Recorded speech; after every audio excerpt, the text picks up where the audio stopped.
All right, we're live. Welcome to the channel. Welcome back to the channel. It's been a long while. It's been a long while since I've been on a live stream. It's been a long while since I've been on this platform. I think I'm also live on Kick right now. I don't even know what exactly is going on there, but I'm sure we will figure out in due time because I'm here to stay. We're going to talk about a few life updates, I think, and go from there. Hi, Maldives. How are you doing? Um, I've told you before that I have come out of my funk, but I actually hadn't, and I decided not to wait because life doesn't wait. I don't want to spend too much time dwelling on my issues related to family and some other stuff. Anyway, I don't want to waste any more time, and I'm going to start from scratch here and build it in the same way that I've been able to build on Instagram. And I'm sure you also understand, as one of my biggest supporters, one of my great friends in this space, that the matter is also quite of a financial nature. But I have to jump all in. I've renewed StreamYard, which means I spent a bunch of money on it. I have obviously, all sorts of other bills to pay. And Instagram, even though I have reached moderate success while I've been away, is much more difficult to monetize, even though there's a milestone that I've just reached recently there, and I will be happy to share that. Captain Kirk, it's nice to see you too. It's indeed been a while. But yeah, I'm happy to be back. So let's talk about watches. I have prepared a few things.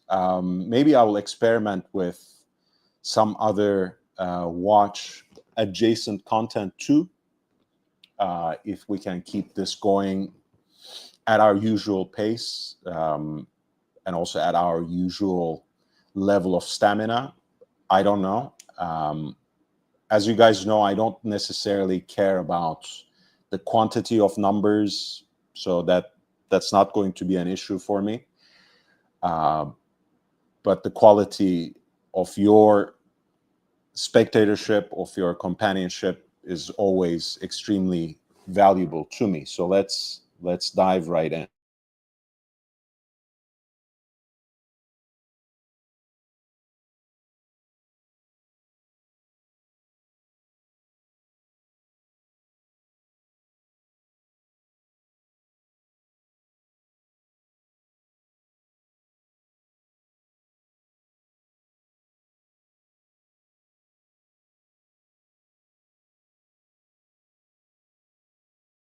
Yeah, I think you have seen this before, Kirk.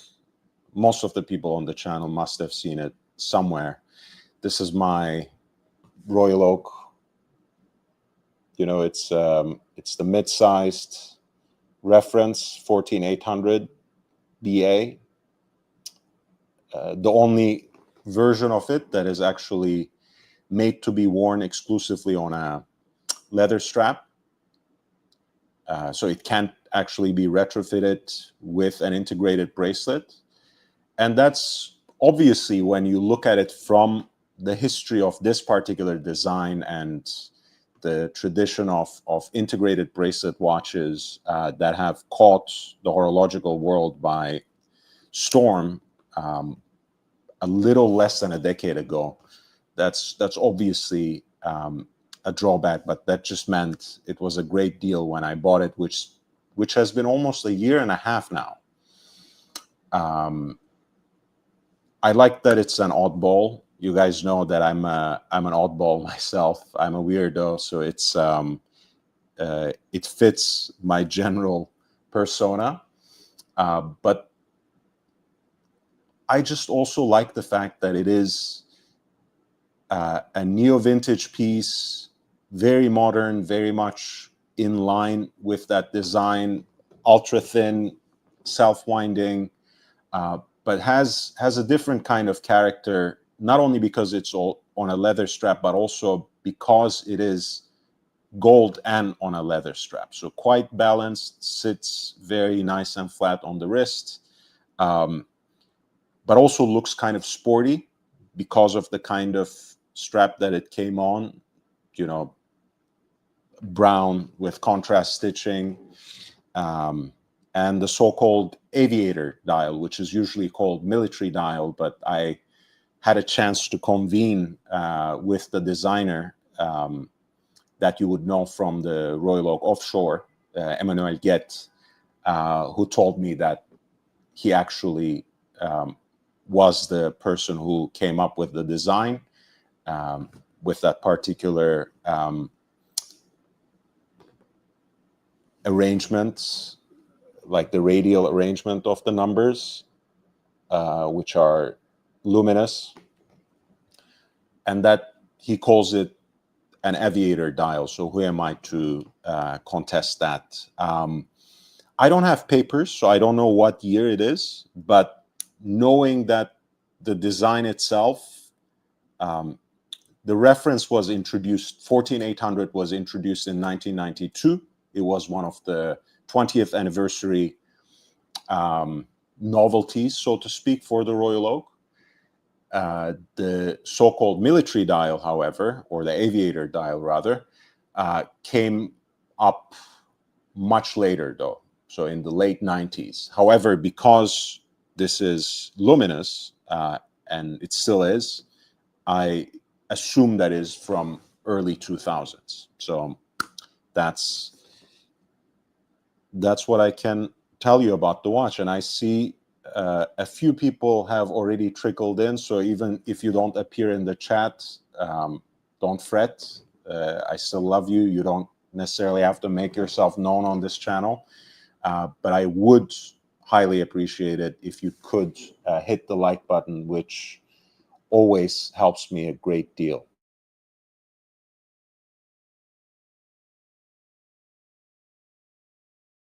If for nothing else, just for my gratification and just for that extra push, extra encouragement. Of course, that very ambitious goal of Super Chats is set on YouTube, and it's, again, it's mostly there for me to help offset the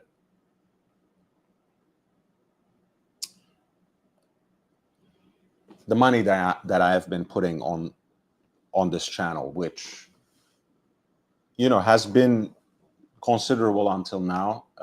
But again, for me to renew my subscription with StreamYard, that took a lot. So it would be great if I could get any help to offset that. I'm sure it will come over time, but let's start somewhere.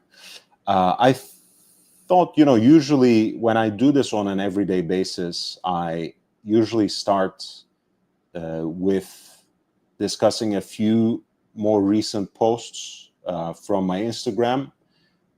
I'm not going to necessarily do that right now. I want to start with actually one of our favorite things, which is talking about ongoing auctions. You know, this channel, at least at certain parts of the year, has a lot of content that is directed on reviewing and previewing auctions, which not only gives you a glimpse into the particular moment in the watch market, but also helps us broach onto so many other stories, whether it's in the realm of horological details or more historical and even personal stories. So this is one of those occasions. I'm happy to, of course, also host you, so to speak, on Instagram, which is a platform that I've been privileged to grow quite considerably and exponentially, perhaps I should say, since last November. So there it is. If you want to check it out, and if you don't already follow me, feel free to do so. If you like a bunch of posts and comment on them, that would be great. And if you want to ask me about anything that I posted recently or a few months ago on Instagram, feel free to type it in the chat, and we'll work our way from there. I know those of you who are not mods, obviously on Instagram, won't be able to post links, but those of you who are, and Maldives, for example, now is, I don't know why I've never made him a mod before, but it seems quite natural. So there we are. He can post links now. I think I mostly assumed that he wouldn't be interested and would be more burdened by it rather than emboldened, since he has other ways of sharing links with me. But I think it will be easier now. This is just to give a quick introduction to In Eichen. This is a platform that's relatively new in its current instantiation. Obviously, it traces its history back to 1973, and it is actually one of the auction houses that paid considerable attention early on to wristwatches. But in its current form, it's more of a disruptor with constantly ongoing online sales, and their point is no buyer's premium. The platform has a number of drawbacks, mostly with perhaps overly ambitious reserve prices, where a lot of the lots you will see actually go unsold because they never reach those prices that are perhaps desired by the consignor. However, again, since our primary aim is here to talk about watches, it's that doesn't concern us immediately. However, this is an auction that has about 17 lots, of which a handful I find quite interesting. And it has about 9 hours until it closes, so there might be actual opportunities to purchase something. And again, just to highlight one more thing, obviously I don't have any sponsors on this channel, which has constantly been actually a drawback, but no matter, it does help me serve my audience without any filters, without any obligations to anyone else except your trust and my own sense of integrity. So with that being said, I do it for you, and I can only continue with your support. So please keep that in mind.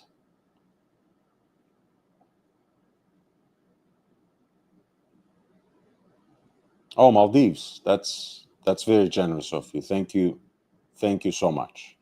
I got the PayPal. Thank you so much. I do appreciate that. So let's start with lot number one. Lot number one is actually an example of the Rolex day date on in 18 karat yellow gold on the matching presidential bracelet. It also happens to be a diamond dial, so to speak, 2 baguette cuts and 8 brilliant cut diamonds set as hour markers. And it also features German day wheel. As you can see here, it says Sonntag, Sunday. 18238 is actually one of my favorite references. As you guys know, much as I have an unadulterated passion for vintage watches, I do prefer that sweet spot of neo vintage for everyday wear, and probably this day date reference more than any other splits that difference between something with a vintage charm and contemporary practicality more than anything, because this is the first reference number, 18238, that has the so-called double quickset function. And that feature allows you to manipulate, to set both the day and the date directly from the crown. Otherwise, as you guys know, it can be rather burdensome to actually set the date and the day on a true vintage Rolex day date. So here you get the classic Rolex president, so to speak, in 18 karat yellow gold, and a champagne dial to boot, not to mention gem set with diamonds. But you also get the practicality of quickly being able to set the day and the date whenever you actually decide to put it on. And I think it's even more relevant for a watch like this, that a lot of times makes its way to our collections in present time as something of an occasional watch, something that you wear for the special occasion rather than day in, day out.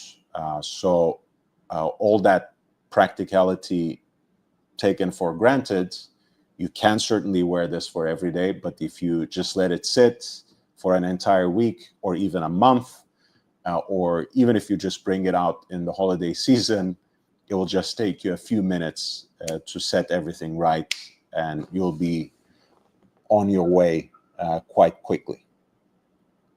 Of course, as with everything else with Rolex pieces, you want to see whether the bracelet is in good shape. And a lot of times, and this is free game as people call it, a lot of times that's the reason why dealers usually have a picture where they shoot the watch from profile while they are holding it by the case, right? So you can see how the bracelet performs when it's in that sort of free fall, resisting gravity.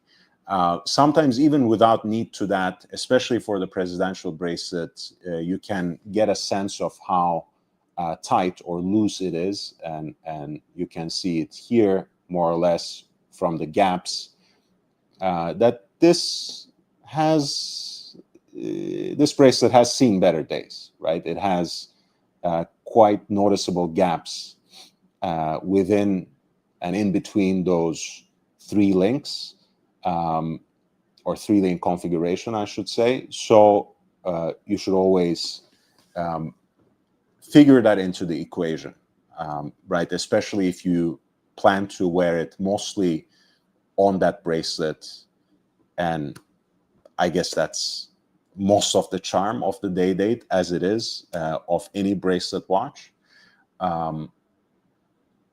They can be restored, but oftentimes that takes months and months, and you'll have to spend at least a few $100 on it with someone who has that sort of expertise.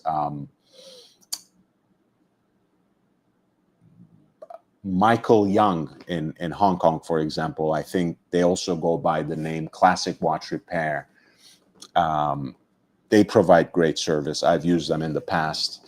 But again, you pack this, you get a quote from them, you pack the stuff, you send it to Hong Kong, and it comes back months and months later.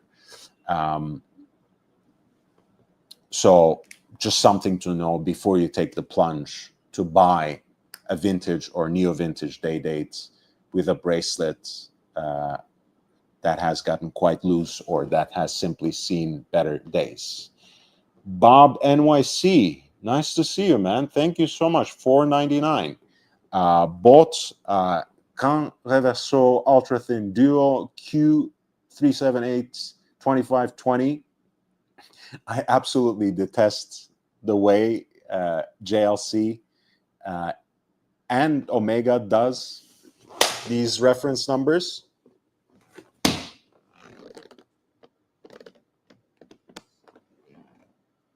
We are cooking here in LA, guys. It's God forbid I leave the window open for one day and I have to fight with these creatures.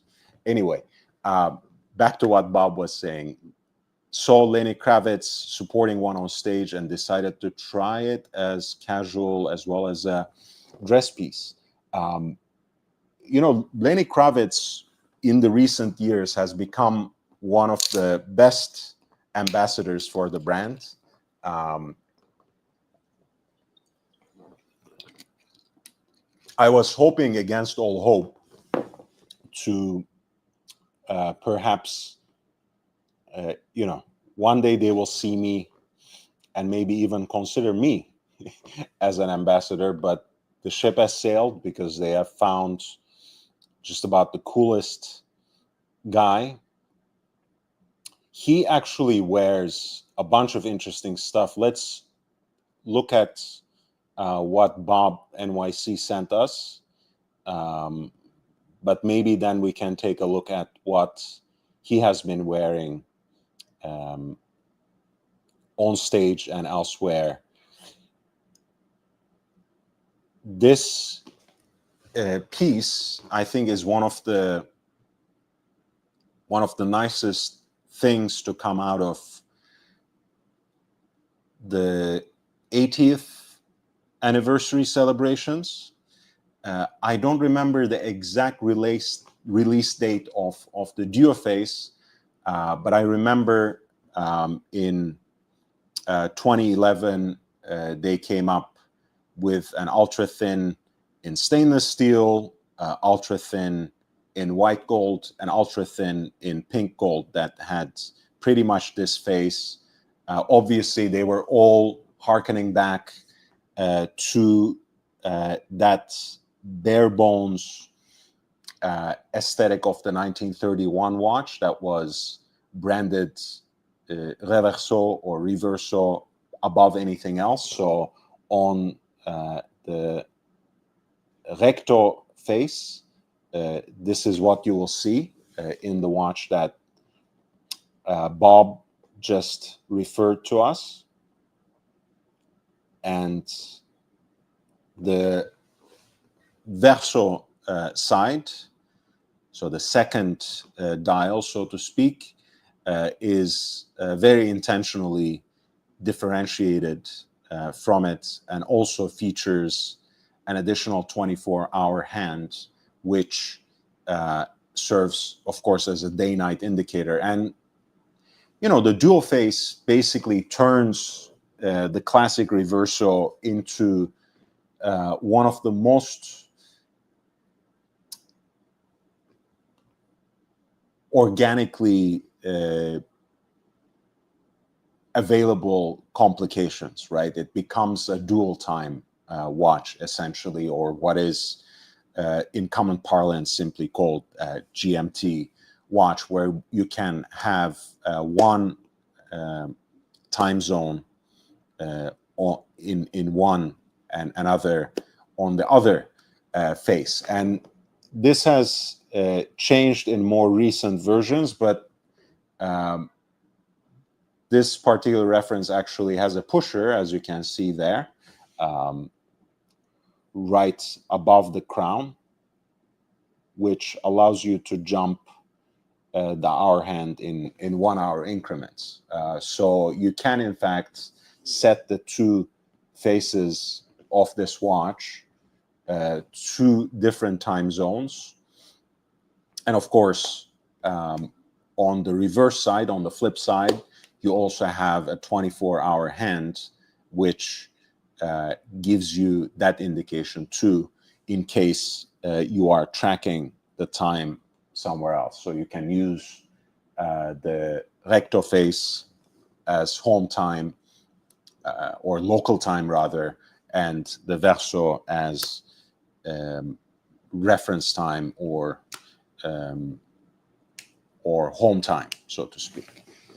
So it's a great piece. It's a great piece. I can only say congratulations and hope that you wear it in great health.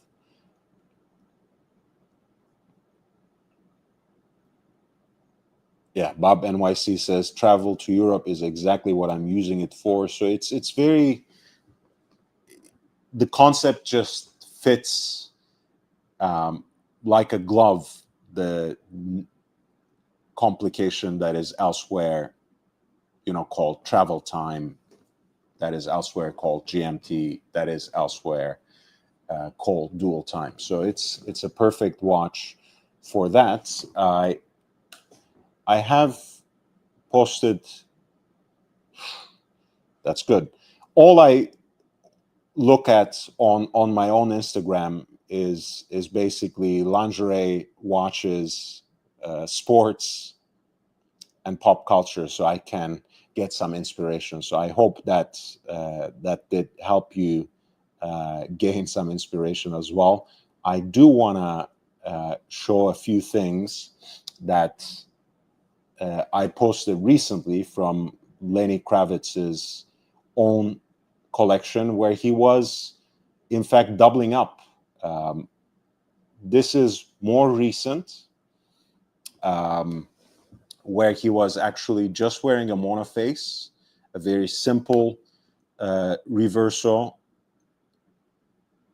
because usually we see him, on appearances for publicity, on Jaeger LeCoultre's own advertisements, with more complicated pieces. The tribute duophase tourbillon, the tribute chronograph, and he loves a pink gold watch. Here he went with something more simple and more ceremonial, perhaps, because as you guys know, the monoface is features basically a blank canvas on the flip side, which you can use for an engraving, even for an enamel painting in miniature to commemorate the occasion. And this was when he was awarded with a star in the Hollywood Walk of Fame last year in 2024. And he was wearing the tribute monoface Small Seconds. I didn't see the flip side, but Jay-Z, for example, has that 80th anniversary model, something quite similar to what Bob NYC shared, but with a single face. And it actually features a very special engraving on the flip side, which we can talk about perhaps on some other occasion. But if you are really interested, feel free to request it, and I'm happy to bring it up because I have the link right here. But the one that I wanted to share before we move on was this. This is when Lenny Kravitz was, yep, exactly. So Bob was saying he often on stage wears two on the same wrist, and this is exactly one such occasion. This is the Singapore Grand Prix from the last season, where he performed live. Of course, he was wearing a mesh shirt, and he was wearing two reversals on the same wrist. The tribute Duoface Tourbillon that I was talking about, as well as his tribute Small Seconds, which, as you can see, is blank right here. I don't know if he has since had it engraved with something. It's possible. I would love to see. So Lenny, if you're listening, if you're one of the handful of people who have tuned in at this late hour to the Late Show with young Brando, please feel free to chime in. Captain Kirk says, seems gold is making a comeback. I have a few things to say about that, actually. I'm glad you brought it up. Tickle My Talk. I don't remember this nickname, but I'm glad you're here, and I'm glad you missed me. Thank you for being here. I genuinely appreciate you. So, Brian Offrey. Shalom. Holy Moses Live, young Brando. Well, we're here. We're here. There's still some life left in me, so let's continue.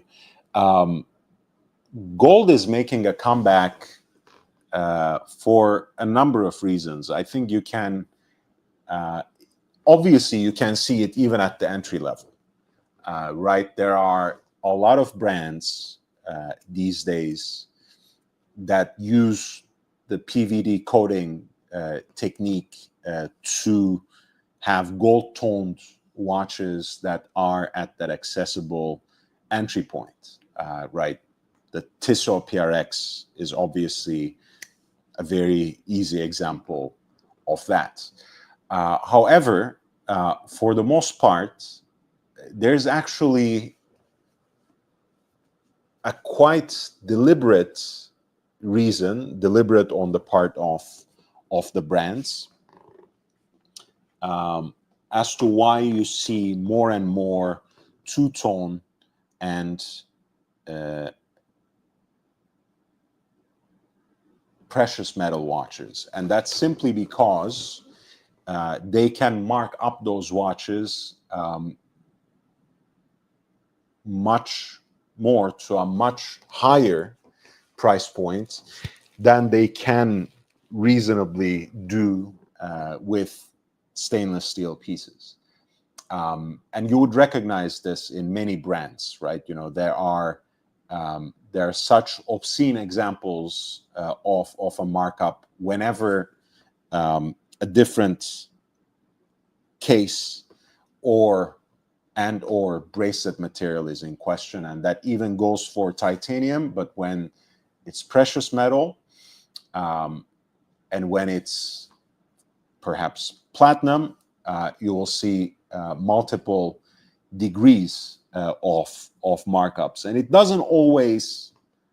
Well, it doesn't necessarily tie in directly to the current market value of that metal per se, although of course it is easier to justify having a higher sticker price on a gold watch in an environment where gold is actually gaining enormously in value.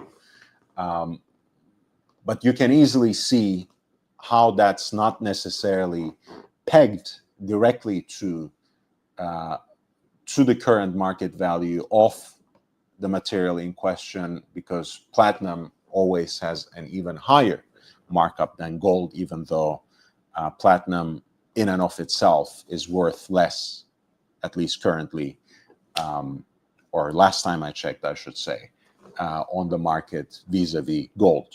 So when the industry is bracing itself for a moment where they will inevitably sell less watches,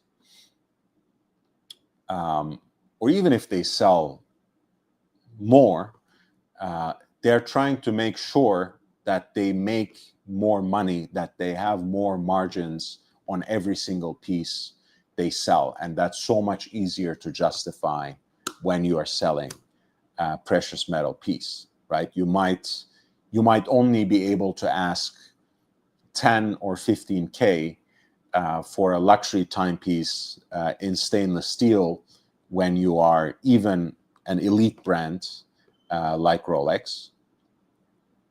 But the sky is the limit, basically, when you are dabbling in precious metal, right? You know, even a Daytona on Oyster Flex is already 40K plus, right? And that becomes so much easier to justify also from the standpoint of collectors, since the hottest watches are almost impossible to get in stainless steel, but you might have a chance to get one in precious metal. So that's my quick take on the proliferation of watches in precious metal. That's the main reason, I have to say, as to why you see more and more gold watches these days.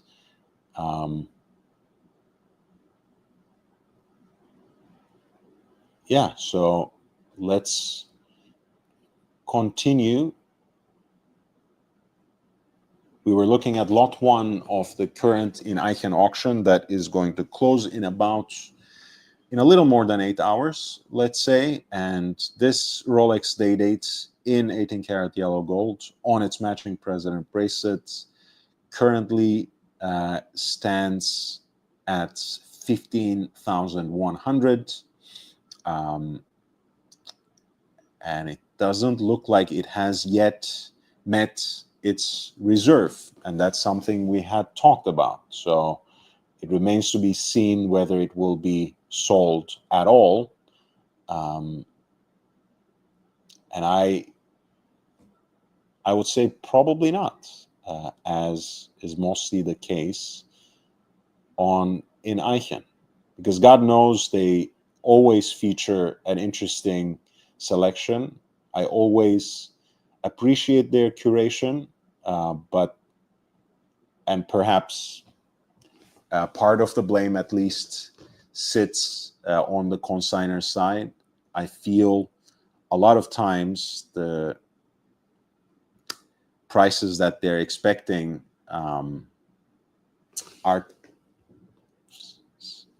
they border on delusional. I just have to say it as I see it.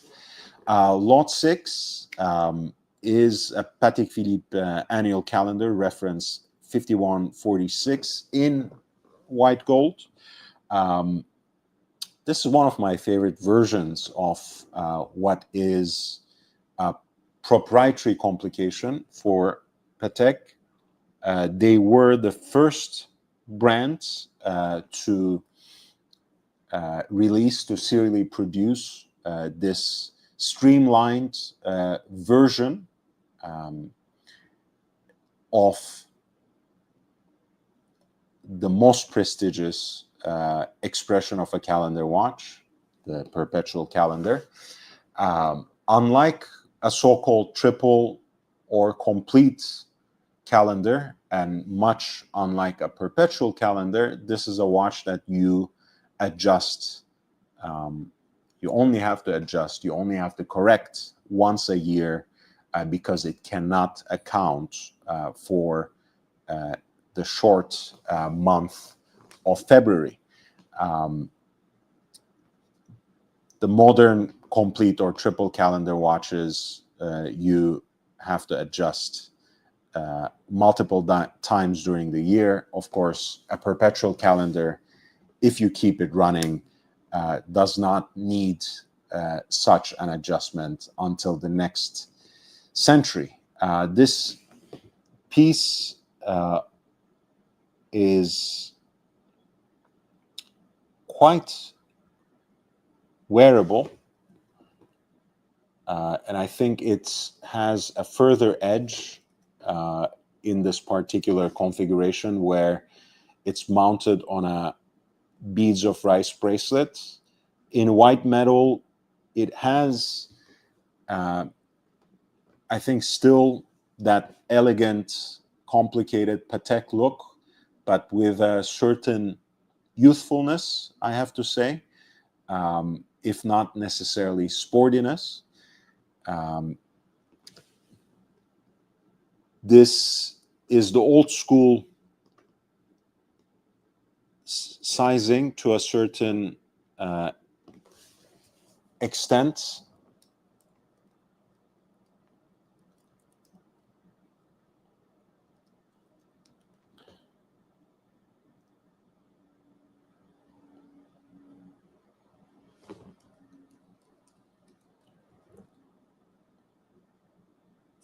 So it's 39 millimeters, still relatively compact, not 37 as the original configuration, or rather, hey Frank V, Dr. Bob's Nightmare. It's nice to see you. Nice to see everybody gathering. Please hit the like button. It really makes a huge difference. I think I like the difference because I like this reference because, again, it splits the difference between something very contemporary and quite classic, because it does have this element that makes it look slightly more youthful than another perhaps older or even more recent Patek annual calendar watch. But it also has a bunch of classic elements, including, of course, the romantic indicator for the moon phase, the leaf-shaped hands that actually are luminous. And you can see there's also luminous dots behind each hour marker.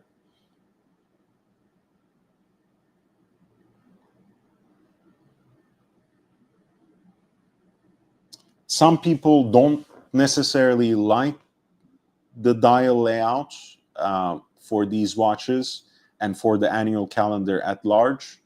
But obviously, Patek has to do something aesthetically, something from the design standpoint, to separate these from how their perpetual calendars look. So some measure of quote-unquote awkwardness is almost inevitable, and I'm a stickler for this. You will remember that I don't necessarily like date windows, and here you have one at 6. At least it doesn't interrupt the cohesion of the dial too much in terms of its placement, but for those who don't like the style, it might become an eyesore quite quickly. I think this is a beautiful watch and offers something a little bit of flair, I have to say, when it's on the bracelet like that. And the current bid stands at 32,700, and the estimate was somewhere in the range between 22.6, or let's say 7, to 45.3K. So we will see if it will in fact meet the reserve price. Another watch that caught my attention, and again, I invite you to send me any questions or requests. We don't have to even stick to this auction, stick to this conversation. But here we are going to talk about one of the sleepers in the Vacheron Constantin archive.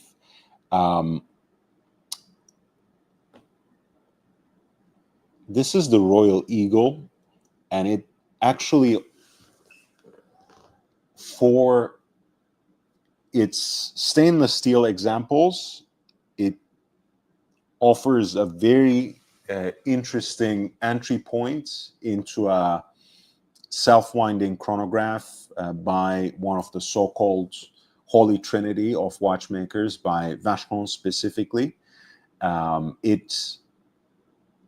I really like this particular configuration of the chronograph, where we have 3 registers, 3 subdials, and the so-called big date at 12 o'clock. I'm also a huge fan of the Royal Eagle case shape, which is a tonneau case with stepped lugs that have this kind of talon-like aesthetic, right? The so-called Maltese falcon comes to mind, of course. Vacheron loves playing with the imagery of the Maltese cross, but it's not only that that they played with historically. And they are kind of the aesthetes of that configuration, of that constellation, of that trinity, right? If Audemars Piguet traditionally has been known for producing either ultra thin or ultra fine, extra fine, you might say, or complicated pieces, and later on sportier watches, if Patek is known for its conservative, sometimes quite simple designs and complications, Vacheron was always somehow prized for its design elements, and a lot of times this would be expressed in how they play around with the lugs. And I think the Royal Eagle is a neo-vintage example of that. And the Royal Eagle chronograph actually has the same movement as those second generation Vacheron Constantin overseas chronographs. I think Vacheron calls that movement 1137, but it is indeed the Frédéric Piguet 1185, which was a chronograph movement widely used by a number of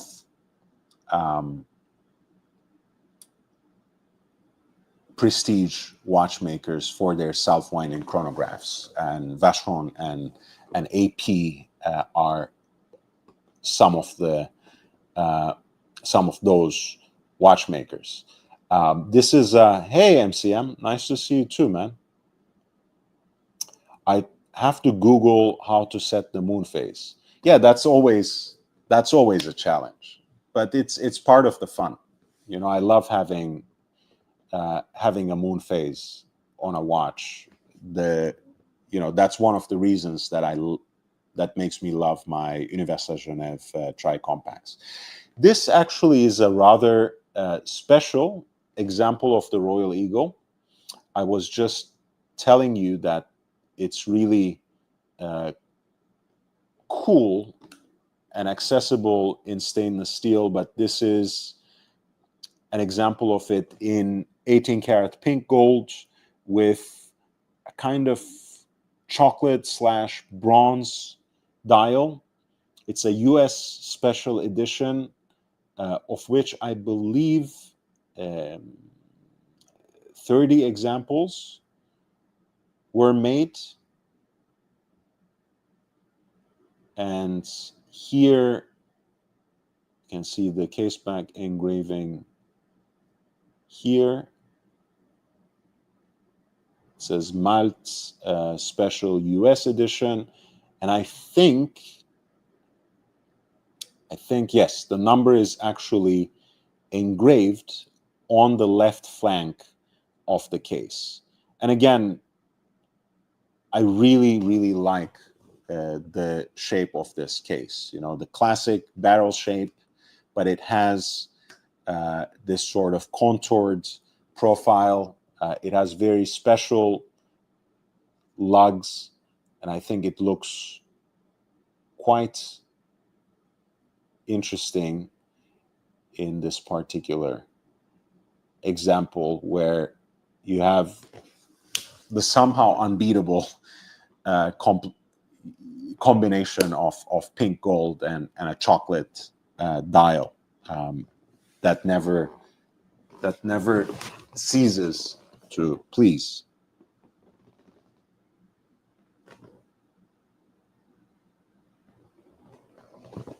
Yeah, I'm completely defeated and devastated by that fly, but I'll get to it at some point.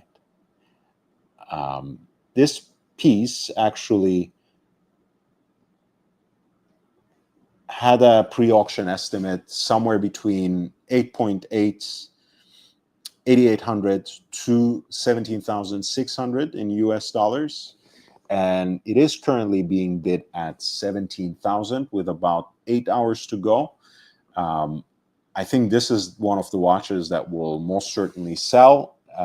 And again, you know, Vacheron is one of those brands that is not necessarily valued so generously by the market as such.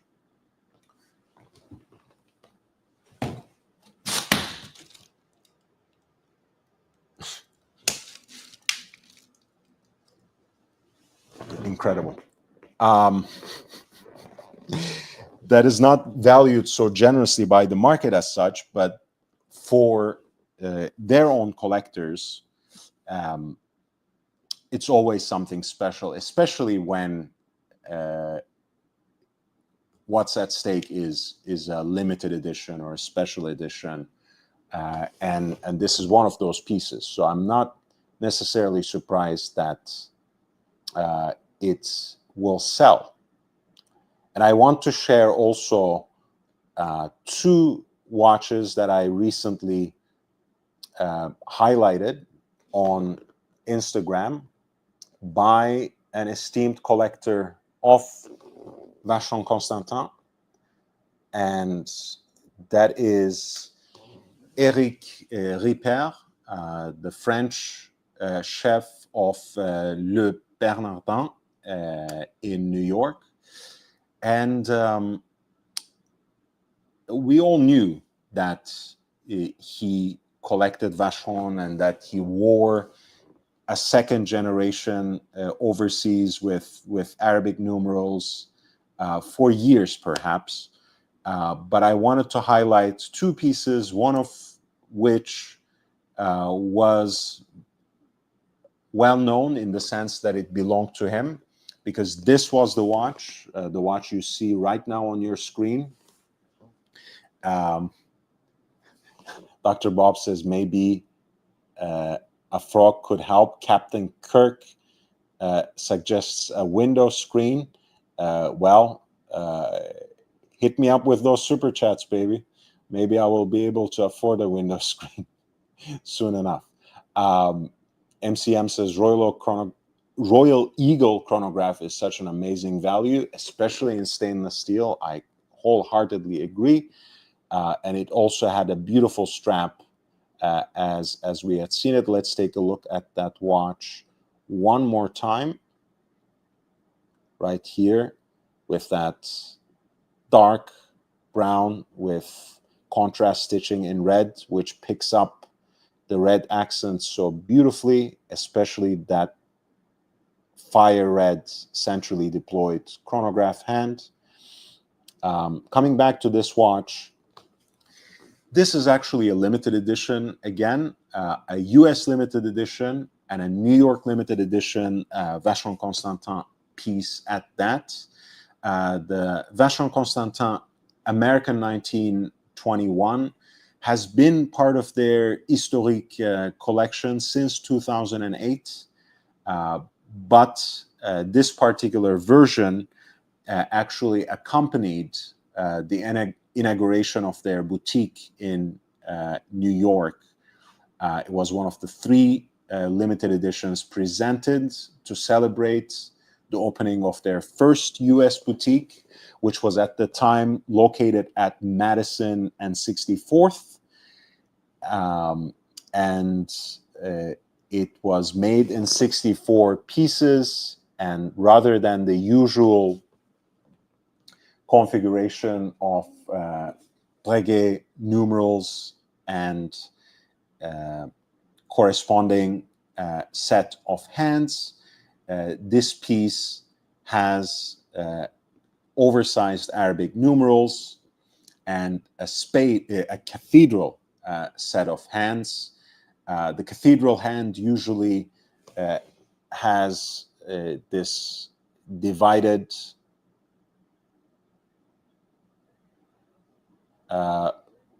look for the tip of the hour hands. In this case, you have a single heart-shaped tip, which is quite special. And if anyone knows, we can have it as a trivia question. If anyone knows why, for example, Rolex's so-called Mercedes hand, or a cathedral hand in this case, in its original form, has those partitions at the tip of the hour hands. Why was that even necessary? Unfortunately, no prizes for that, but let's see if you know that little horological trivia, and if not, I'll be happy to share it with you. Why was it necessary to segment the tip of the hour hands rather than using a single lollipop-shaped tip instead? Dr. Bob says to hold more lume. No, not exactly. Not exactly. Maybe we can translate that a little bit, but not exactly. But you are in the right direction, I think, in terms of your thinking. So this is all the way back from 2011. Eric Ripert wearing the 64 edition of the American 1921 in yellow gold. I love this watch. Again, it wasn't particularly unknown because this was the watch actually presented in A Man and His Watch, Matt Hranik's book. You can read the story behind it there. But, you know, that book has a very particular way of presenting the watch where you have the narrative on one side and just the watch on the other. So it's a beautiful picture of the watch, but it doesn't actually feature any picture, photograph, or representation of its wearer. So it was a very nice find in the archives for me when I actually managed to dug up this photograph of Chef Ripert wearing that particular American 1921. And as I mentioned, he's a well-seasoned collector and who is particularly enthusiastic about Vacheron Constantin. So this is an even earlier photograph of him, a photograph of an even younger Chef Ripert, already at Le Bernardin in New York City, already in the kitchen. And he's wearing this time the first generation of the Overseas, which is another great bargain, although prices are slightly picking up. You would remember I have foreseen that. I have predicted that. And my reasoning was, which is something I share in this post too, by the way, and I will share those links actually here for both of these watches.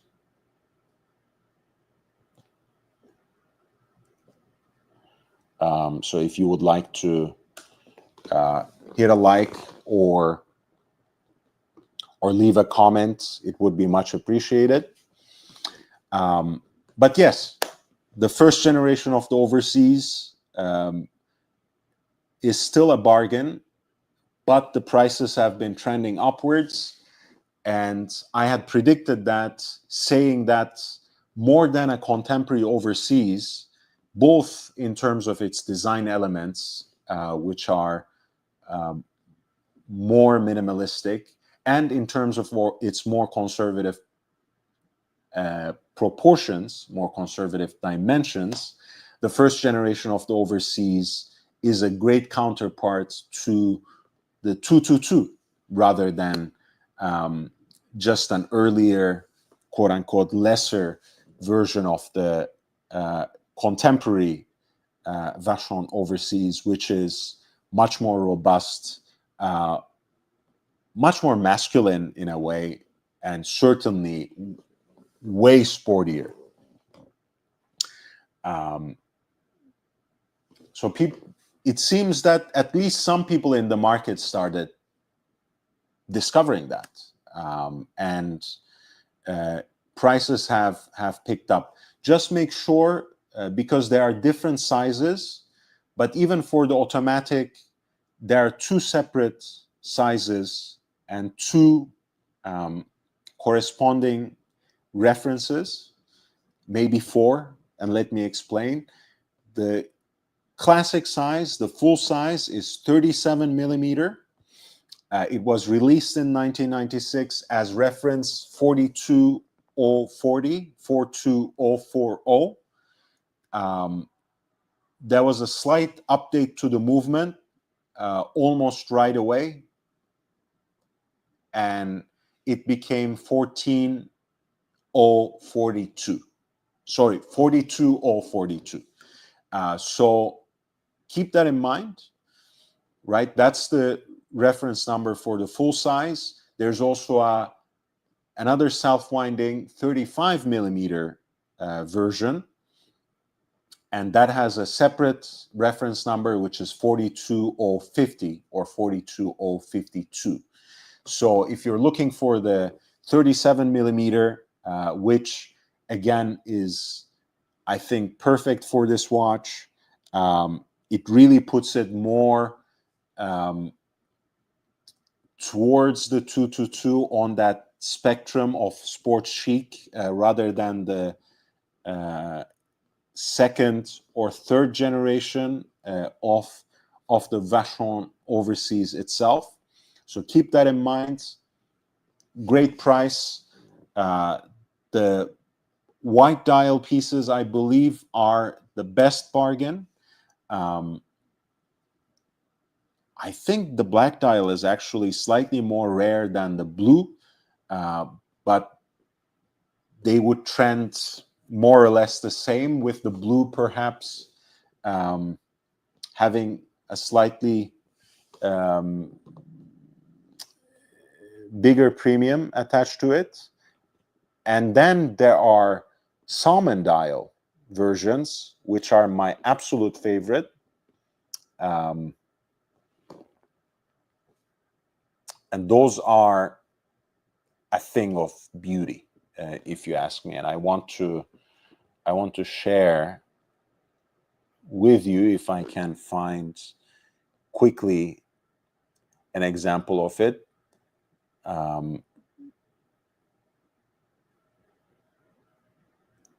And you see, I mean, those are already almost in the 20s, even the cheapest example.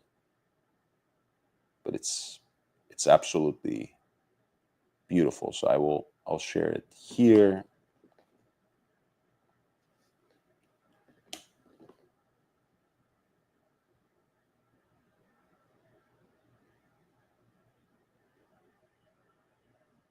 It's beautiful. Again, the watch is not in a stellar condition, so please disregard that. But even then, right, at least the price is set, and a non-negotiable price at that, at 17.5K. So you can see how it has slightly more premium than other examples. Obviously, again, this first generation, and this was something they preserved in the second generation too, before they switched to the exhibition case back of the current generation of Vacheron Constantin overseas. It actually features a very nice engraving on the case back of a three-masted ship, which is just a cool detail. And I kind of like the bezel on these a little better, I think, than the newer ones. Anyways, maybe it's that, you know, quasi-octagonal configuration of having 8 notches on the so-called Maltese cross bezel, but I really like these. They're very, very charming.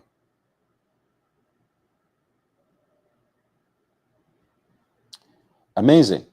I didn't realize that even that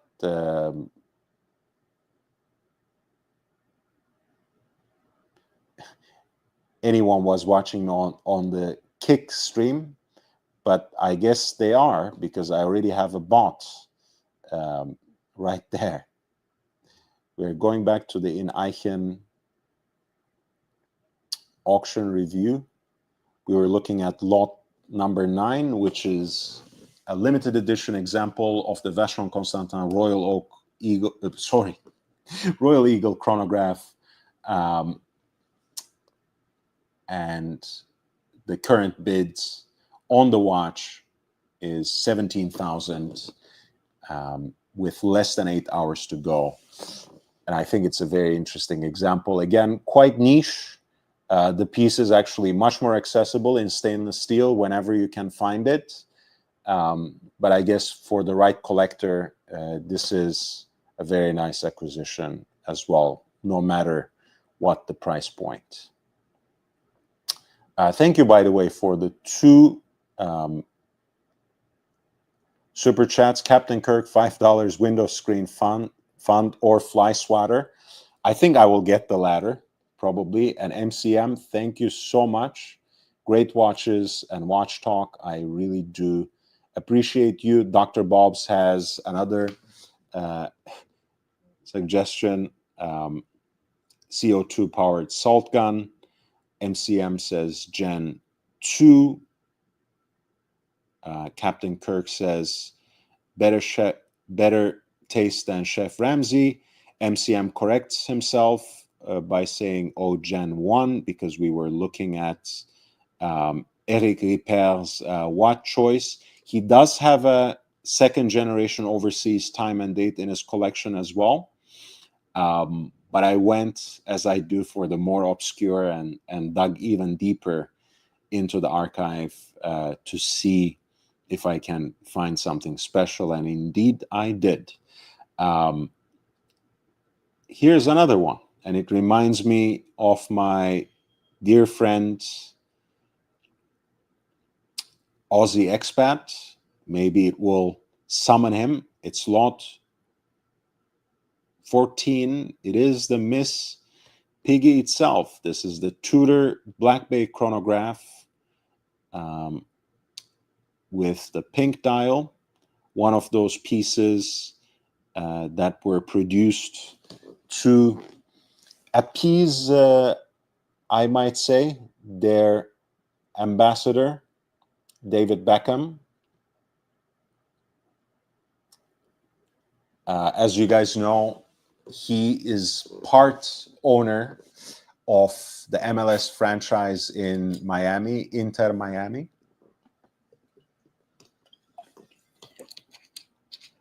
And the two of their daring watches editions of the Black Bay Chrono were actually inspired by the kit colors, by the jersey colors of that team, first in flamingo pink and then the so-called flamingo blue. And this is the earlier version, the flamingo pink.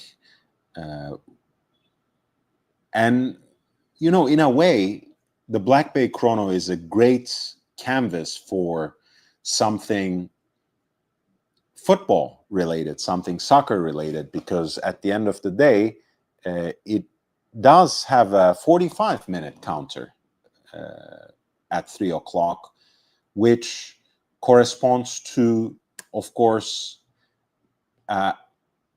exactly a half of a soccer game. So why not, right? It makes absolute sense. This is lot 14 for Tudor's Miss Piggy, the Inter Miami related Black Bay chronograph with the pink dial.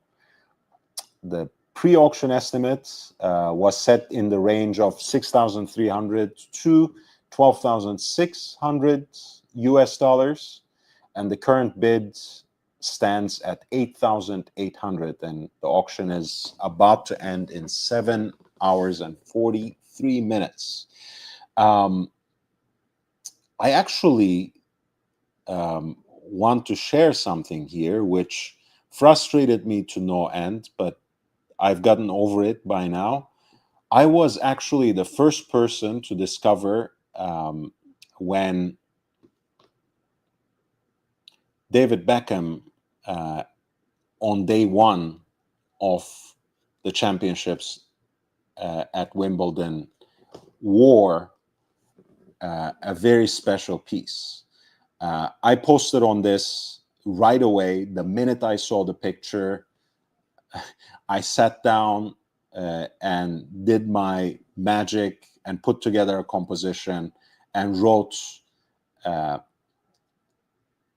about the piece with as much information as I could gather on it at the time, both from the visuals and otherwise. It is a Black Bay Chrono, just as the ones that we were looking at, with a special dial, which is gem set and minimalized in terms of inscriptions. And it features, again, a bezel that's set with diamonds rather than a tachymeter bezel. And the center links of the 5-link bracelet are also set with diamonds. I posted this before everyone else, 2 hours after the fact. Bark and Jack guy posted something that had a video of supposedly his own meeting with David Beckham and close-ups of the watch and whatever. The entire watch media reported on it, and no one traced it back to me, and I got absolutely no credit for it.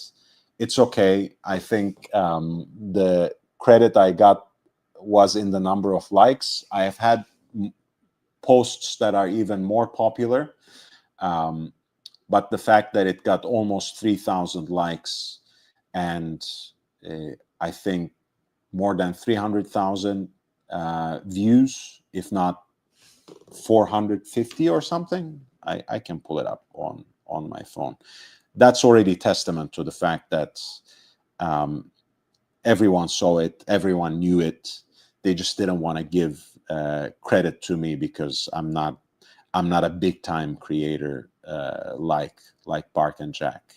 And again, if I sound bitter, you're lucky if you didn't catch me in real time because I was I was fuming about it. Well, no, it's actually the Russell Crowe piece that got 438,000 views, and this one actually just got 257,000. That was another piece that, again, no one wanted to trace back to me. No one wanted to credit me for, but I was once again the first to spot it, first to write about it. But who cares, right? The circle jerk of mainstream watch media will do its own thing, but at least the people see, right? More than 4,900 likes. Rusty looking as good as ever, and wearing the new Rolex Daytona in yellow gold on Oyster Flex with the turquoise dial. Looks great on. You remember from a few years back where he had a watch auction of sorts where he offloaded a lot of his old collection, and that was mostly tied to the acrimonious divorce that he was going through at the time. He has since amassed a few pieces, and they are very tasteful, including this particular one.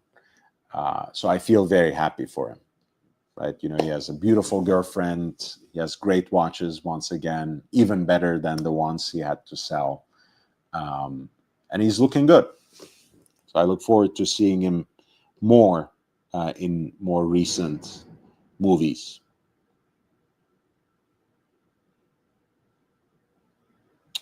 Ooh.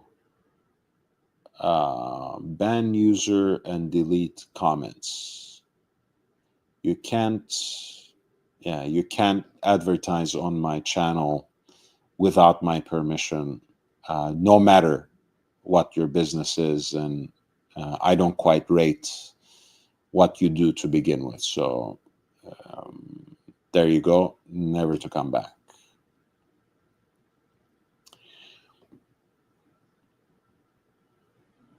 So that was the Pink Tudor, which has become quite popular. It's one of those Tudor pieces that have a certain hype around it, and still, so it does go with quite a bit of premium on the secondary market. Not sure if it's really worth all that, but hey, something with a pink dial doesn't come around every day, and that's one of those things. I'll get more water, colder water, in fact, for myself, and maybe in the meantime we can look at this Cartier Santos with a green dial.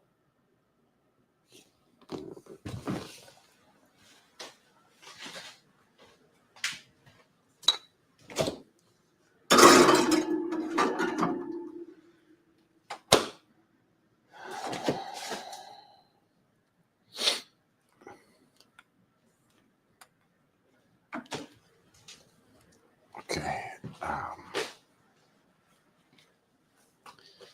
All right.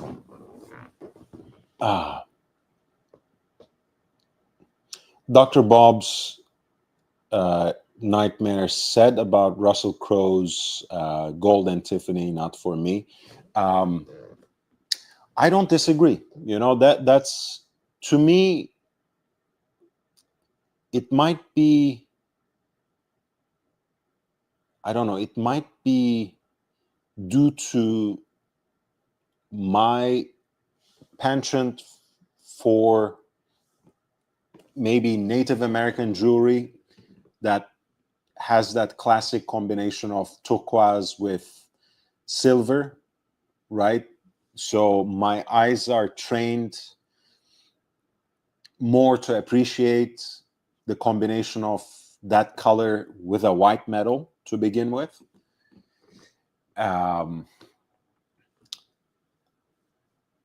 But beyond that, right, I don't particularly like that color on a watch dial. It's not really my thing. But honestly, it looks good on Russell Crowe. So I don't know. It's not for me, but I've come to appreciate this watch finally when I start wearing at least photographs of people, um, when I start seeing actual photographs of people wearing it. I've still not seen an example of these in person, quite honestly. So um, maybe I should even reserve judgment for my personal taste, but it's not that something that strikes me um, as worth pursuing in that way. Oh, by the way, maybe we can, since we looked at this pink dial watch, we can look at another pink dial piece that I recently highlighted um, here. And it was actually on the wrist of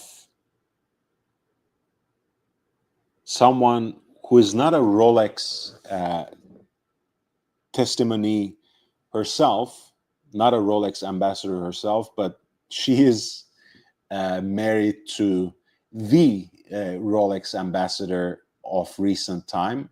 Uh, we're talking about Mirka Federer, Roger Federer's wife. And as you guys know, over the years, between the two of them, they have worn some of the most attractive and most aspirational examples from the Rolex collection. Sometimes the newest and blingiest, sometimes the most subtle and curated vintage examples. This one is actually an example of an off-catalog piece. Um, Once again, I think it goes by the nickname Barbie. I like calling it Sex on the Beach because it reminds me of that pink version of the early 2000s Daytona Beach edition, but it's even more blinged out. It's even sexier. So that's what I wanted to call it. And once again, right, this is a piece that is executed in yellow gold, whereas the earlier Daytona Beach was a white gold piece. So there's certainly, from Rolex's side of things, a trend towards yellow. And quite honestly, yellow gold appeals probably much more to the Rolex demographic than white gold and even platinum. So probably a good choice on their part. This piece has baguette cut pink sapphires for its hour markers.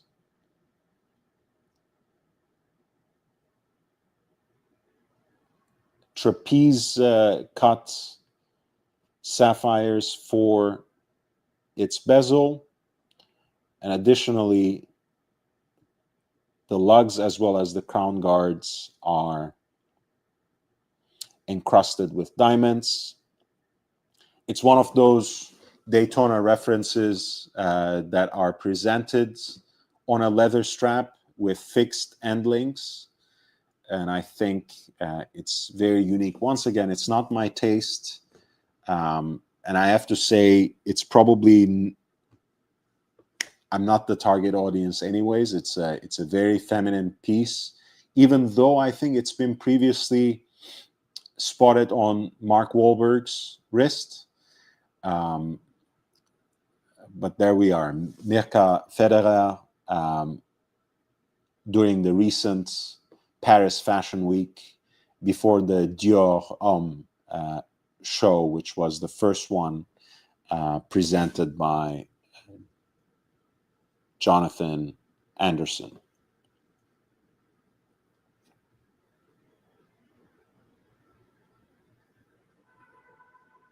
Bezels, thank you so much. Hey man, nice to see you too. And guys, thank you so much for your generous support. And yeah, you see, Dr. Bob, we're on the same page here. I have a silver and turquoise belt buckle, right? You know, that's a very classic piece of um, kind of southwestern jewelry, or Native American jewelry, whatever you want to call it. I don't mean to impose any terminology on it, but that's we are more used to seeing those elements, those colors together. So I think it's a little more jarring to see it in combination with yellow gold, although AP has done something similar more recently, right? When they had that 37 millimeter royal oak with an actual turquoise stone dial. Let's bring that up. It's an example of the 15550 BA.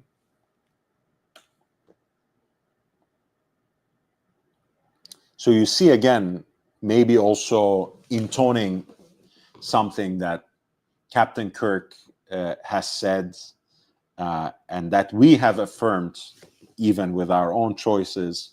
Maybe there is a certain trend for gold watches, and a lot of times when someone wears a gold watch, they like showing it, right? They don't necessarily go for the more low-key version, the more under the radar version of it. They don't go for white gold or another precious metal like platinum, palladium, or whatever you want to say, tantalum, etc. They want to go for yellow gold or pink gold. I think yellow gold is still the safer choice, right? Some people are afraid of going for pink gold for one reason or another. Either they think it's not masculine enough for them, or they think it doesn't really go with their skin tone. So the yellow gold seems to be kind of the foolproof choice for a precious metal watch. So perhaps it's no wonder, beyond the impositions of these luxury brands, that we see more and more examples of it around. But this was another watch that's relatively recent. That's a relatively recent release, and that also combines a turquoise dial, this time in actual semi-precious stone, and yellow gold material.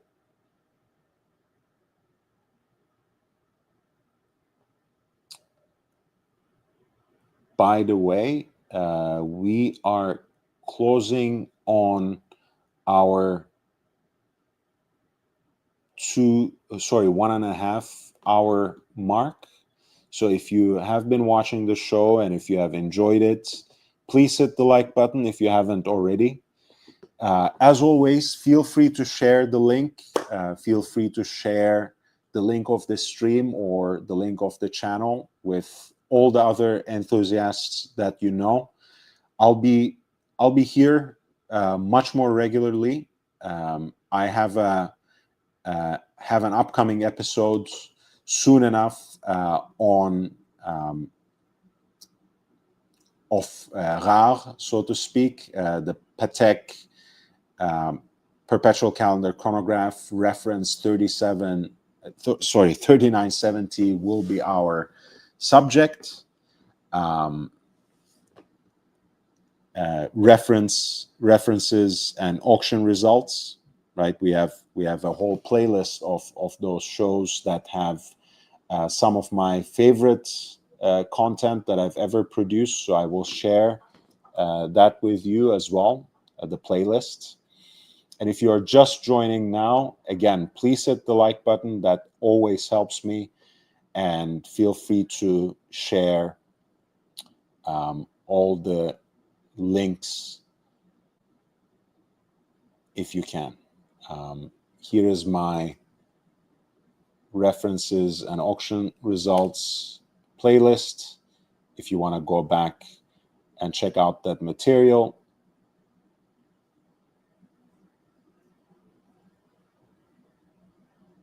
And in either case, I really appreciate it.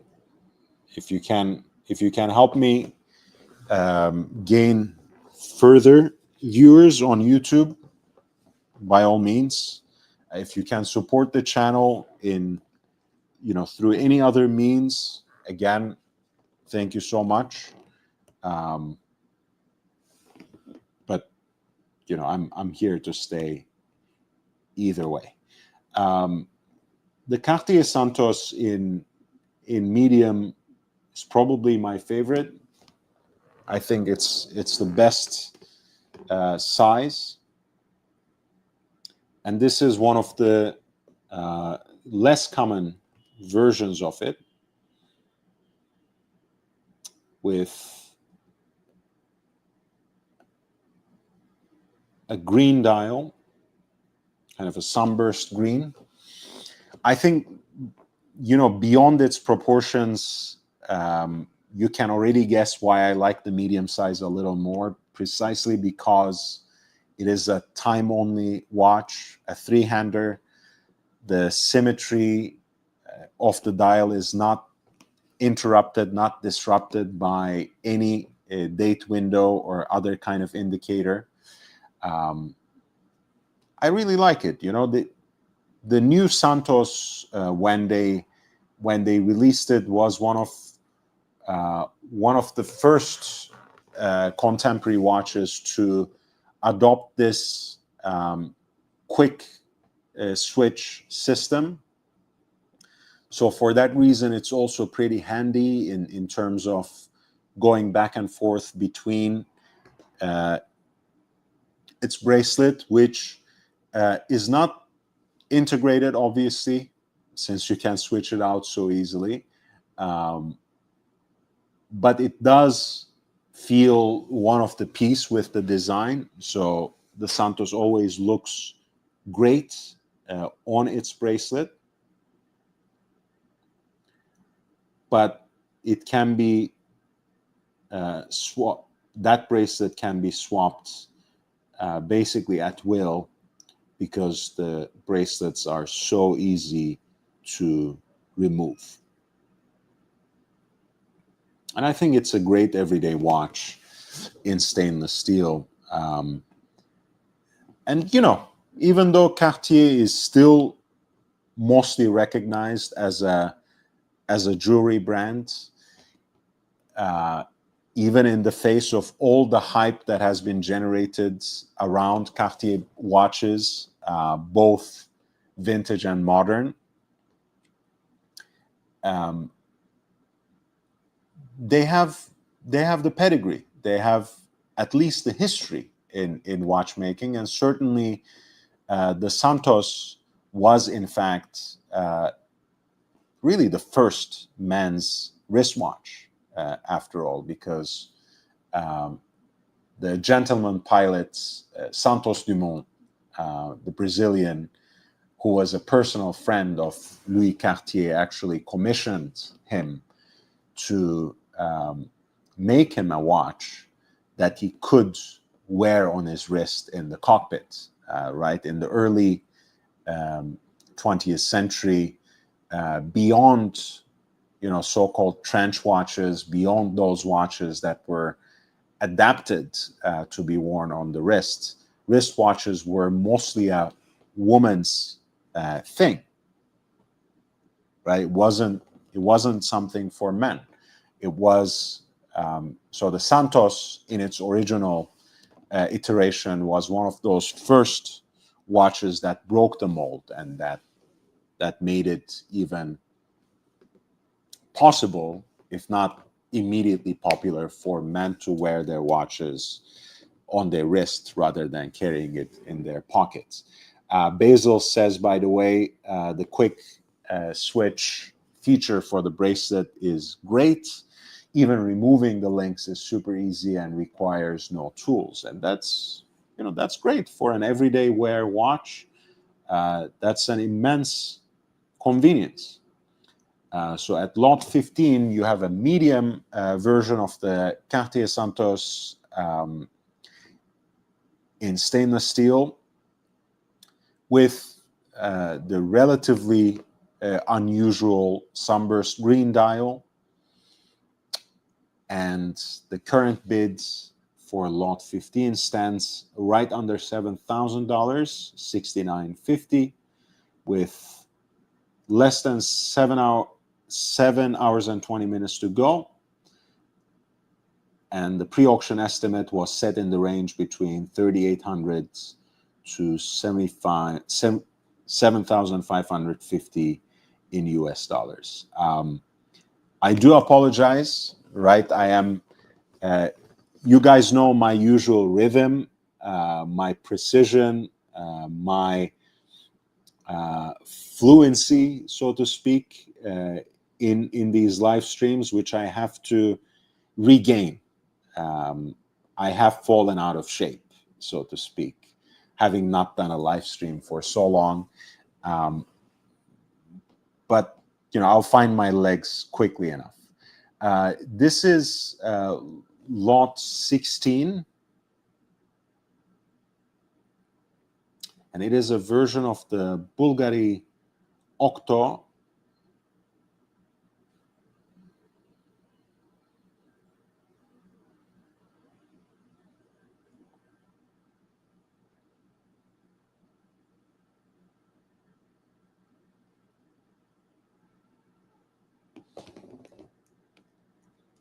And I think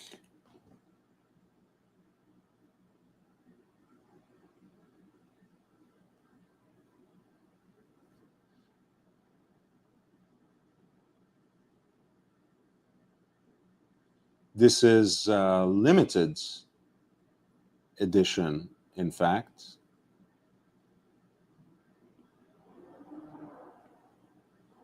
I don't think I've seen many examples of this watch with a green dial. Of course, this is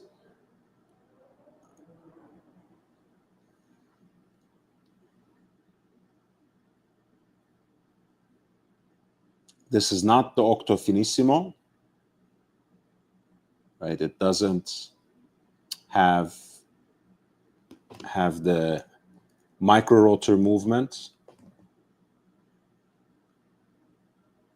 I believe they have marked it Octo Roma, but I think this is what they call Octo Solo Tempo. Octo Roma is a slightly different design. Octo Solo Tempo is basically a non-ultra thin version of the Octo Finissimo. Same bracelet, more or less the same design, but a date at 3 o'clock and a different full rotor automatic movement rather than their ultra thin micro rotor piece. And this particular example of the Bulgari Octo Solo Tempo at lot 16 of this in Eichen Zurich auction is executed in all stainless steel, case and integrated bracelet and all. However, it has a sunburst green dial, which, again, I think if it's not a limited slash special edition, it might not be numbered like that. I think it's some sort of a Middle East exclusive. It's like a regional exclusive, because I haven't really seen this sort of dial on an Octo Solo Tempo before.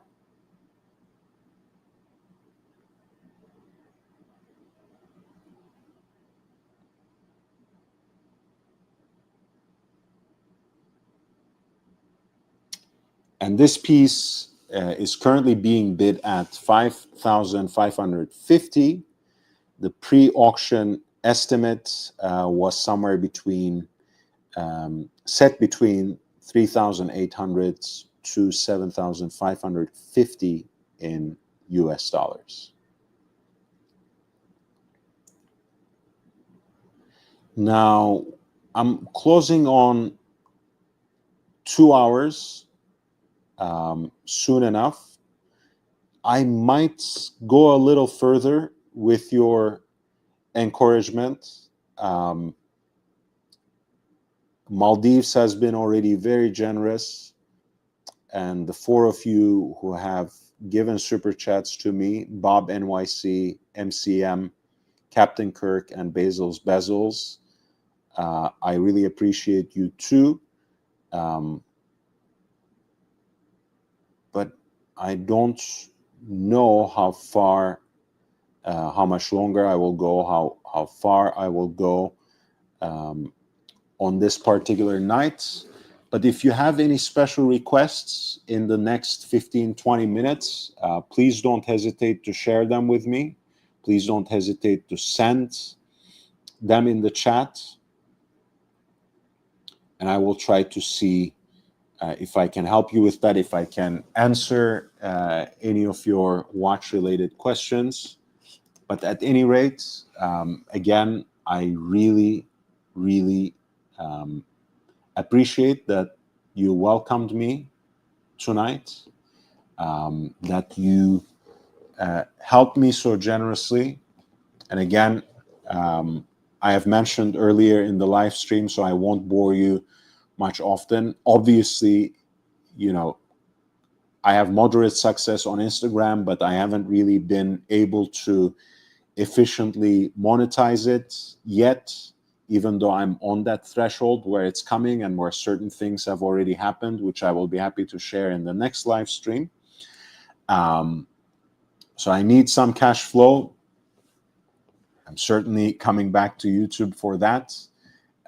And I had to, spend some money on reinstating my StreamYard accounts and some other expenses. So anything that you can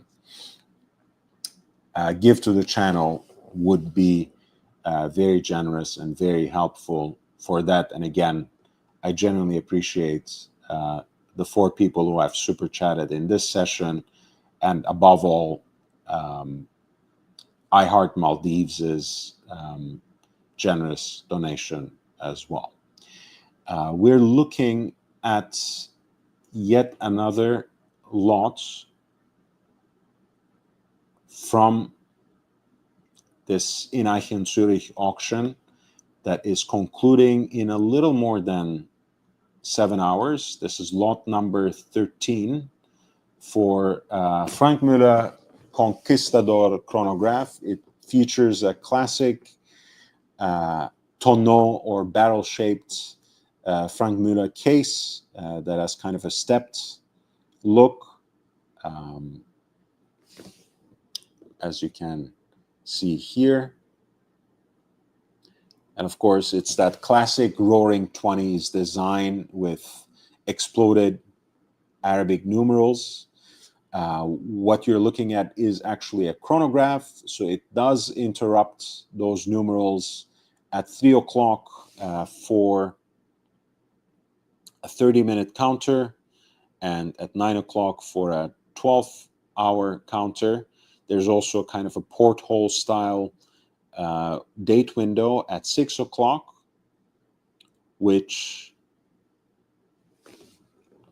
I don't mind, actually. Perhaps it's the shape that kind of blends with those smaller chronograph registers. And there are some beautiful red accents, both within those subdials, of course, in the writing of the model at 6 o'clock, on the seconds track, as well as on the tip of the centrally deployed chronograph seconds hand as well. The bracelet is pretty interesting because it has kind of a slanted look, which is a style that has been used in the past, not only by Frank Muller, but also Breitling. Breitling's is a little different, but Frank Muller has this kind of curved / slanted version of their classic beads of rice style bracelet. I really like this particular one because it brings out that quirky look of a Frank Muller watch even further. And again, you know, the neo-vintage examples of Frank Muller were really hot in their time. So there are a lot of examples around, and almost all of them are an incredible bargain. And this stainless steel chronograph certainly falls within that frame. It has a pre-auction estimate that sets between 1,900 to 3,800 in US dollars.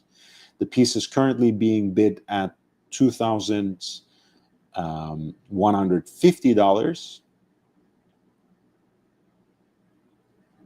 I think it's a very handsome piece. Obviously not to everyone's taste. Obviously, a Frank Muller has no hype behind it at this point in time. It won't,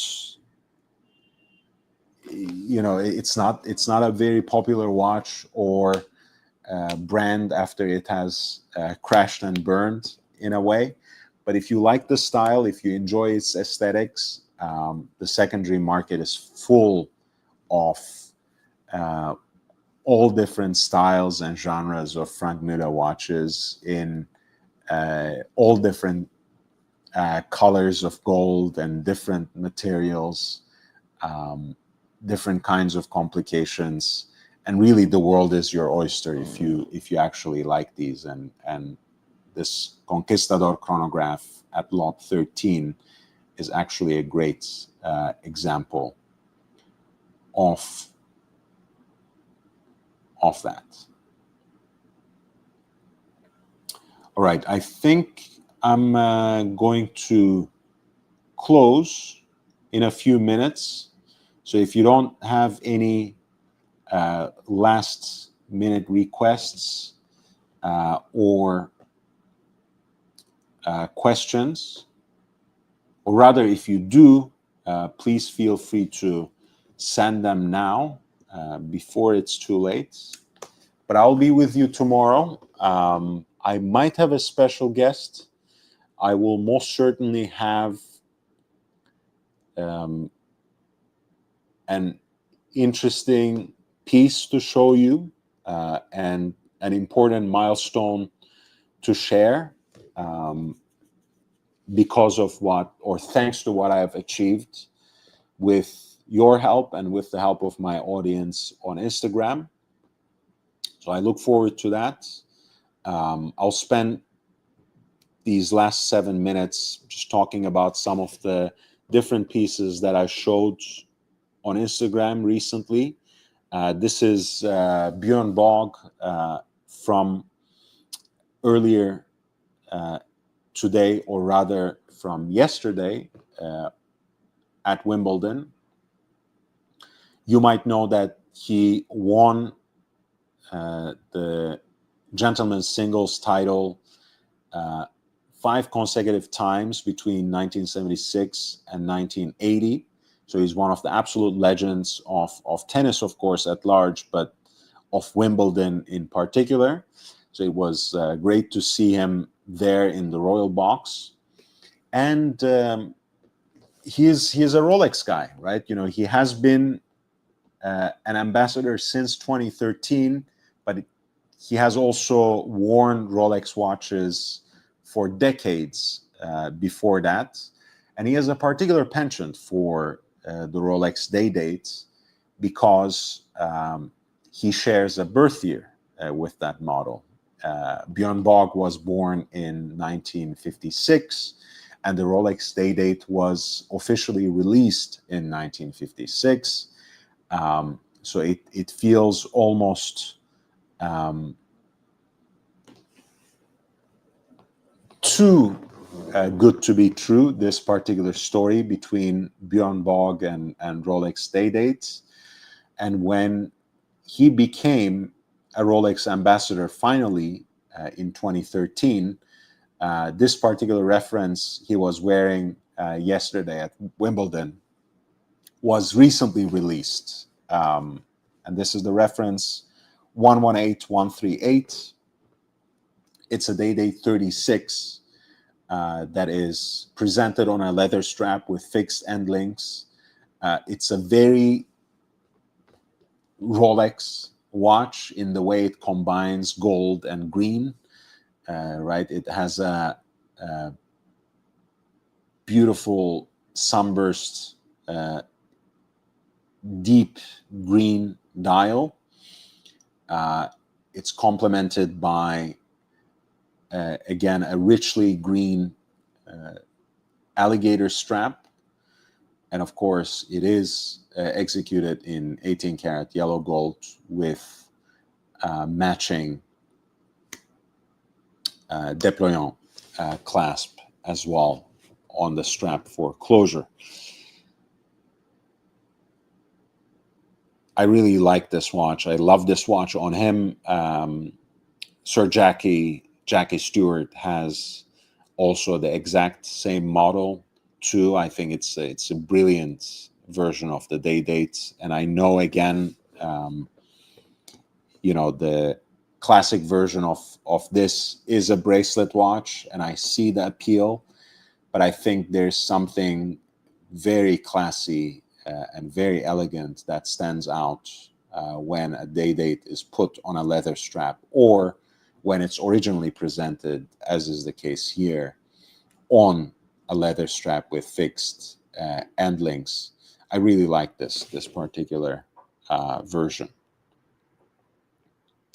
I was really happy to see this as well. This is from a few days ago, on day 10 of the championships, when Djokovic was playing in the quarterfinal, which he actually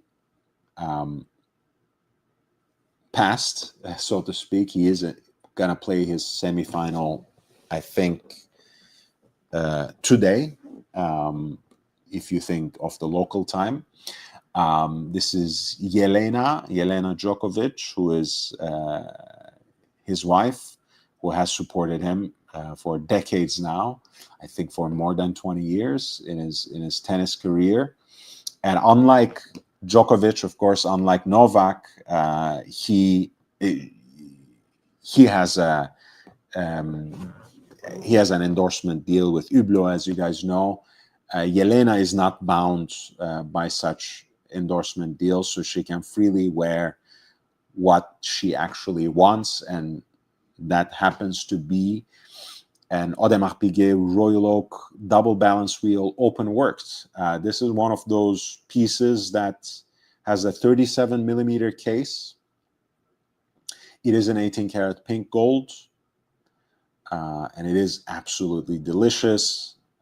Reference number is 15467 OR, and it's one of those versions that were released in 2024, which actually has this sort of tone-on-tone aesthetic, where elements of the open worked movement are actually rendered in a gold tone to match the case and the bracelet.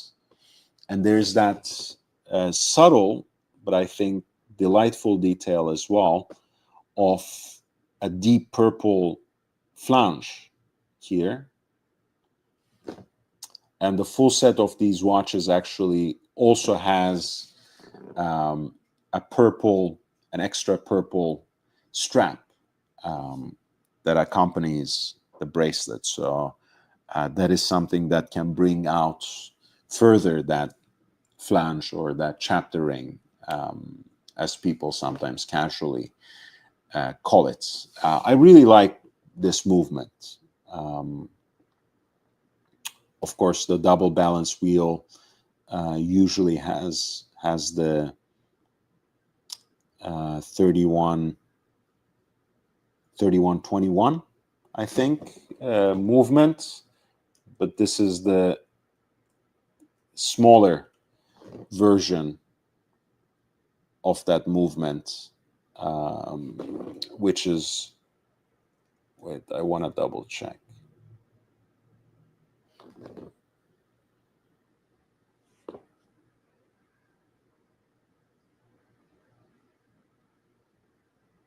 This is the smaller version of that movement, which is 31-32.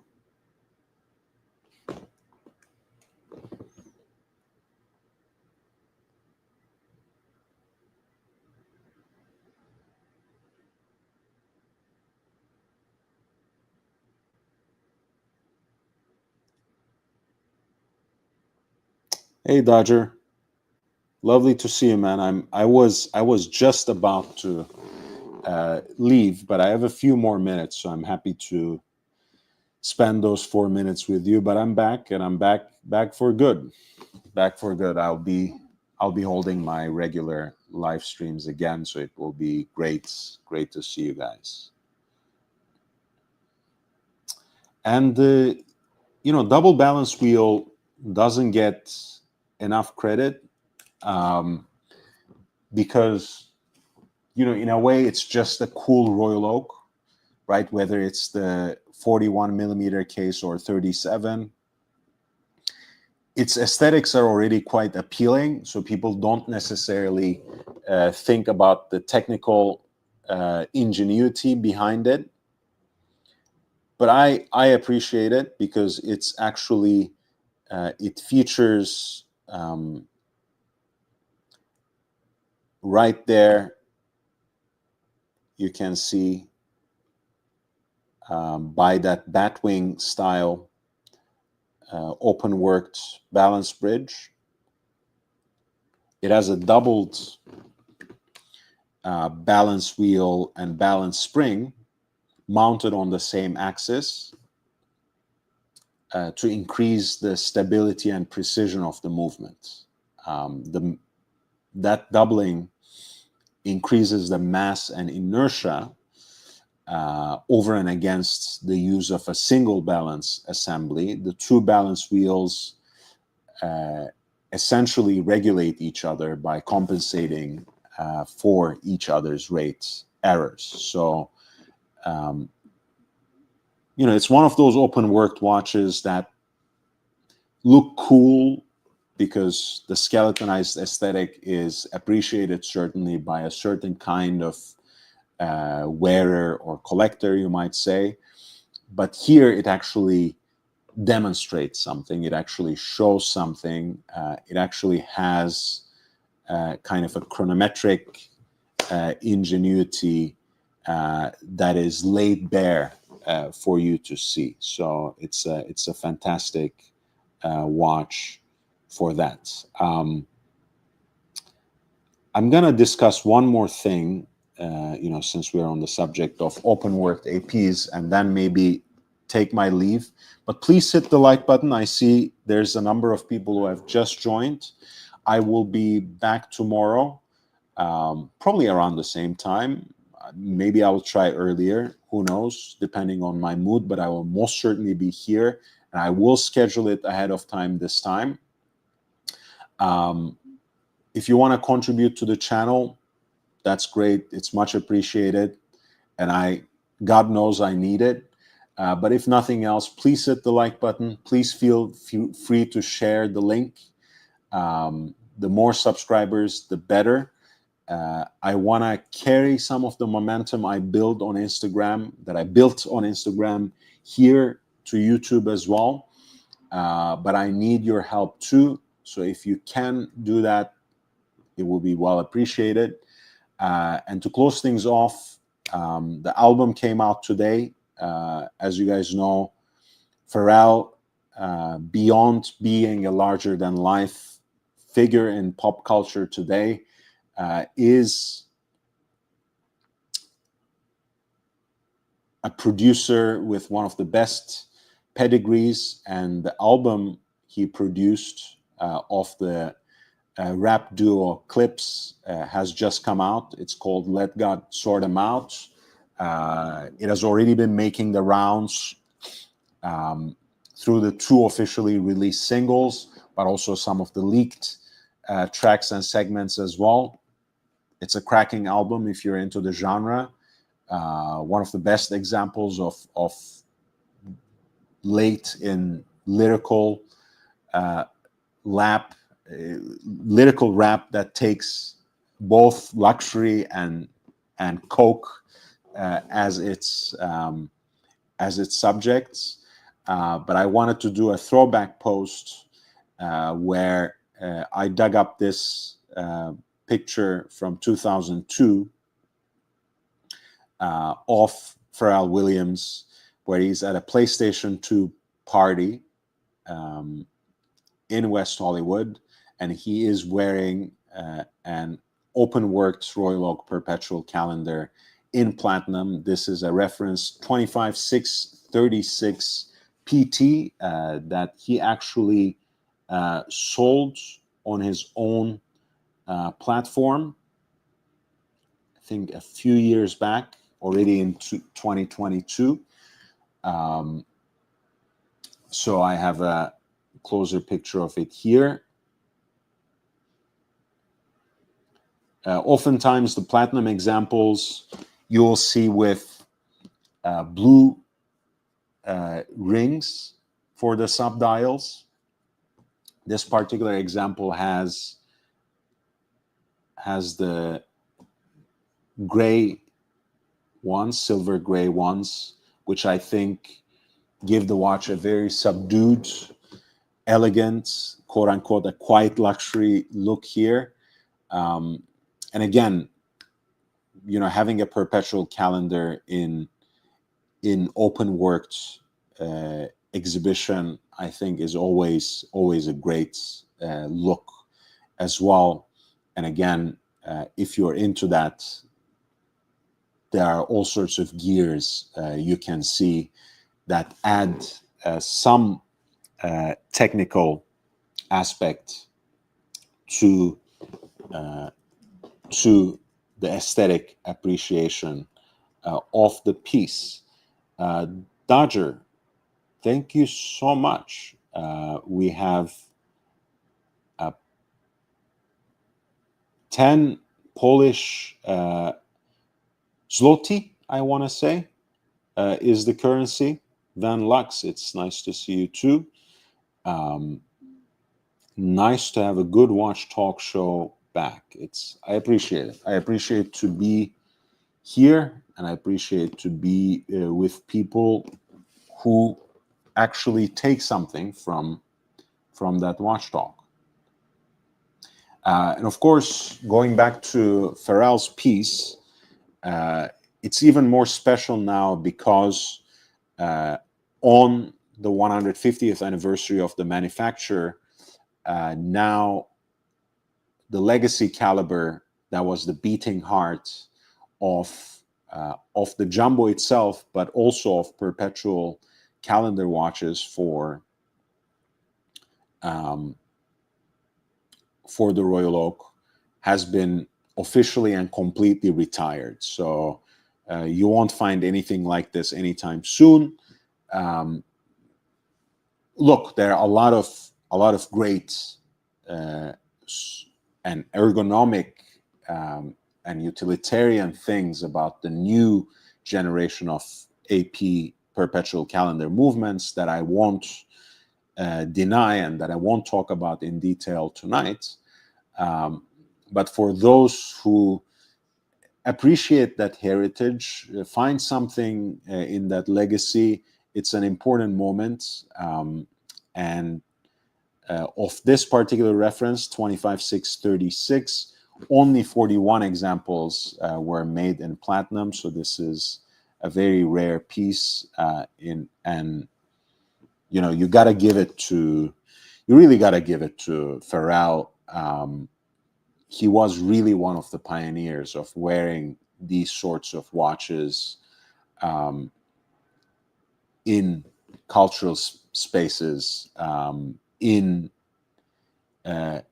was one of the first to give visibility to these sorts of prestige and often complicated pieces in the realm of popular culture. So he's a true pioneer. And even though he exclusively wears Richard Mille these days, and therefore also sometimes draws the ire of watch hipsters like me and perhaps you as well, he really knows the game, and he has experienced a lot of these cool watches over time. All right, so let's bring things to a conclusion. Again, I really appreciate it. I love being back amongst you. Please hit the like button before you leave. I think I was live on Kick as well for about 2 hours along with YouTube. I don't even know how that works. I've just started it. I will try to grow that as well. I don't even know how it's grown, but somebody suggested that I should live stream there too. And maybe we will even do concurrent live streams with Instagram as well. Why not? There's nothing wrong with that. The more, the merrier. Maybe tomorrow when I'm doing it, I'll also have the concurrent live stream on Instagram. Who knows? But again, I thank you so much for your support. Thank you for being here. Thank you for contributing in the chat, asking your questions, providing some sort of commentary. Thank you so much, I Heart Maldives, for your generous contribution. Thank you to Dodger, Bezos, Captain Kirk, MCM, and Bob NYC for your super chats. Hopefully, I will see you tomorrow, where I might have a surprise or two for you. But if nothing else, like Dodger said, we will have a good show with lots of watch talk, and really watch talk only. Basil, before I sign out, yeah, that trucker hat itself was actually sold on the same auction platform that he established, the Jupiter platform, in 2005. It was very well worn. I'll tell you that. Maybe we'll take a look at that if I remember the reference next time around. But hey, have a good night. I'll see you in the next one. And until then, stay safe, stay healthy, wear and enjoy your watches. Goodbye.